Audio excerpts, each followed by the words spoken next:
गज़ा में इजरायली कत्लेआम को अक्टूबर में 2 साल हो जाएंगे। रोज़ वहाँ पे हलाकतें चल रही हैं, वो सिलसिला जारी है। पिछले 24 घंटे में समय 100 के करीब रोज़ाना जो है वो हो चुकी हैं। इजरायली वज़ीर आज़म नेतन्याहू अमेरिका के दौरे पर हैं। तीसरी बार है पिछले 6 माह में कि वो सदर ट्रंप से मिलने पहुँचे हैं। उनके 2 सेशंस हो चुके हैं ट्रंप साहब के साथ, और कहा यह जा रहा है कि जी के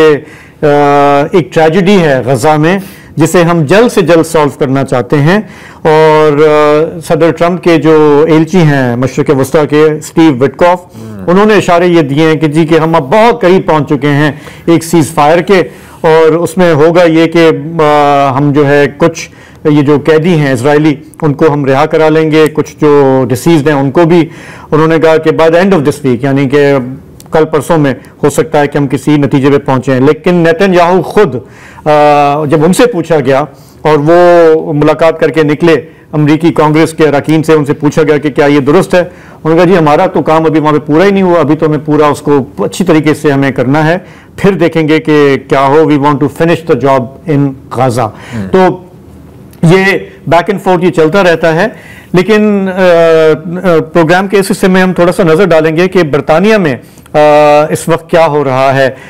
वक्तन फ़वक्तन हमने उसकी भी कवरेज की है, लेकिन चूंकि पिछले हफ्ते मैं वहाँ पे था और थोड़ा सा मैंने करीब से भी देखा कि वहाँ पे डेवलपमेंट्स क्या हैं, तो वहाँ पे एक ग्रुप है पैलेस्टाइन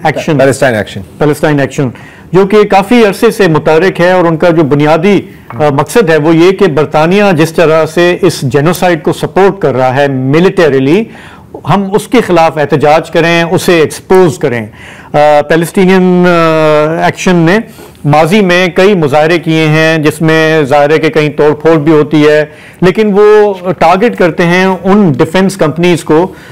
जो बरतानिया से इजराइल की हिमायत करती हैं, चाहे वो जंगी साजो सामान एल्बीत वेपन सिस्टम्स, वेपन्स मैन्युफैक्चरर्स इनका एक बुनियादी टारगेट रहा है। और ये मतलब एहतजाज अपनी जगह, इनका है डायरेक्ट एक्शन। जी, डायरेक्ट एक्शन तो उसमें सारे मुजाहरे भी शामिल हैं, बहुत सारे इसकी हिमायत करते हैं बरतानवी शहरी जो चाहते हैं कि बरतानिया एक्टिवली रोल प्ले ना करे इस जेनोसाइड में। लेकिन पिछले हफ्ते हमने देखा कि जो वहाँ पे पार्लियामान है उसने एक भारी अक्सरियत से ये फैसला किया कि इस ग्रुप को बैन कर दिया जाए, और इसे उन्होंने टेररिस्ट आउटफिट करार दिया। मतलब दाइश हैं ये वहां के दाइश हैं, ये कलदम तंजीम अब करार पाए हैं वहां पे। उसके बाद उन्होंने ये जो ग्रुप है इन्होंने कोर्ट से जाके रुजू किया कि जी हम पे ये आप ना लगाएं पाबंदी, और उस दिन वहां पे मुजाहरा हुआ। लोग बहुत सारे नहीं थे लेकिन दर्जनों लोग मौजूद थे, पुलिस भी मौजूद थी, और वहां पे पकड़ धकड़ हुई, काफी लोगों को वहां से अरेस्ट किया गया, जिनमें एक 83 साल खातून भी थी जो वहां पे बैनर उठाए इस मुजाहरे में शामिल थी कि इस तरह से हमें एक प्रो पैलेस्टीनियन ग्रुप को बैन नहीं करना चाहिए। अच्छा, बैन क्यों किया गया, उसका जवाब क्या दिया गया कि इनके एक्टिविस्ट ने जून के महीने में ऑक्सफोर्डशायर में एक रॉयल एयरफोर्स का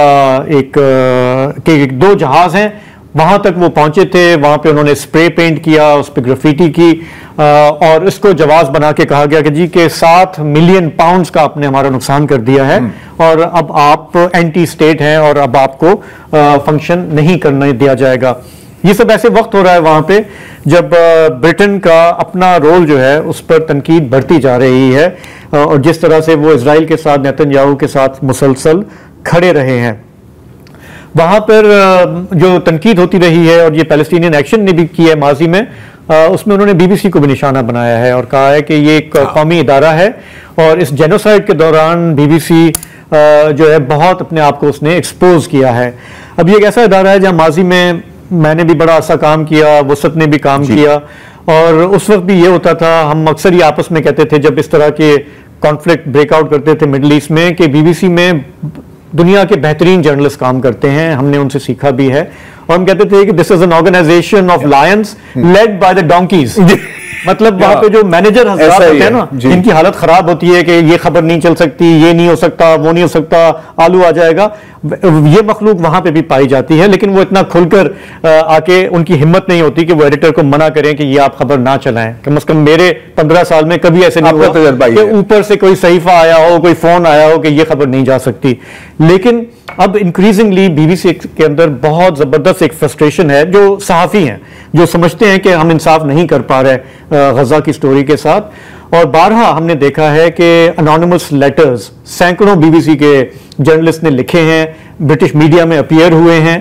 कि हम इंसाफ नहीं कर पा रहे, हमारी क्रेडिबिलिटी पे सवाल उठ रहा है, हमने बड़ी मेहनत से दहाइयों में ये क्रेडिबिलिटी बनाई है, लेकिन इस कॉन्फ्लिक्ट में आके हम बिल्कुल आके फंस जाते हैं। अच्छा, अब ऐसा नहीं है कि ये प्रेशर जो है ये सिर्फ इस बात का है कि आप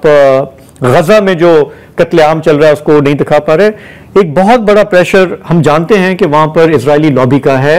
और जो ब्रिटिश गवर्नमेंट है उनके मिनिस्टर्स का है, जिनके ताने बाने इजराइल के साथ हैं, और वो बीबीसी के बॉसेस को खड़काते हैं, उनको प्रेशर देते हैं कि ये कैसे चला गया, वो कैसे चला गया, जेनोसाइड का लफ्ज कैसे आ गया, और फिर वो प्रेशर जो है वो एक बहुत ही सुआव तरीके से वो ट्रिकल डाउन करता है, वो नीचे तक। खूबसूरत अंग्रेजी एक्सेंट में जब ऐसे काम होते हैं ना तो हाँ। तो लेकिन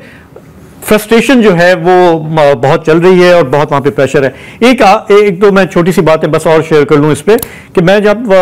लंदन में था पिछले हफ्ते, तो मैंने ये भी देखा कि ज़ाहिर है कि जब 9/11 हुआ था तो उस वक्त तो सोसाइटी बहुत डिवाइड हो गई थी, फिर 7 हुआ, टेररिज्म, इस्लाम, वहां पे बहुत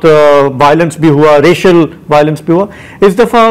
तो उस लेवल पे नहीं है, लेकिन फिर भी डिवीजन बहुत ज्यादा है। हमारे एक जानने वाले हैं, उनके बच्चे स्कूल जाते हैं, उन्होंने कहा कि स्कूलों के अंदर जो है ना, ये जो प्रो ज़ायनिस्ट पेरेंट्स हैं, उन्होंने आके एतराज उठाया कि वो बच्चा जो है उसने फला चीज को लाइक किया, जो सीज फायर को कोई कॉल कर रहा है तो उन्होंने कहा जी ये तो हमास के दुश्मनी है, हाँ ये तो हमास के लोग हैं सारे। और फिर वहां पे स्कूलों के अंदर भी जो है वो बाकायदा एक टेंशन है, पेरेंट्स की आपस में बातचीत बंद हो गई है, पड़ोसी एक दूसरे से बात नहीं कर रहे।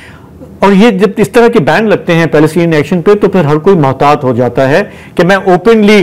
पैलेस्टीनियंस के साथ खड़ा हूं, मेरी नौकरी तो खतरे में नहीं पड़ जाएगी। इसके बावजूद मैं तो 4-5 दिन था वहां पे, ट्यूब पे फिर रहा था, इधर जा रहा था, बहुत सारे नौजवानों को मैंने देखा कि वो पैलेस्टीनियन फ्लैग भी लेके फिर रहे हैं, एफआईआर बांधा हुआ है, वो अपना जिस भी लेवल पे प्रोटेस्ट है वो कर रहे हैं। लेकिन ब्रिटिश सोसाइटी के अंदर जो हम एक डिक्लाइन या डिवाइड देख रहे हैं इस इशू पे, वो कहीं ज्यादा गंभीर है, वो शायद बाहर की दुनिया तक वो रिफ्लेक्ट नहीं करती। Fair enough.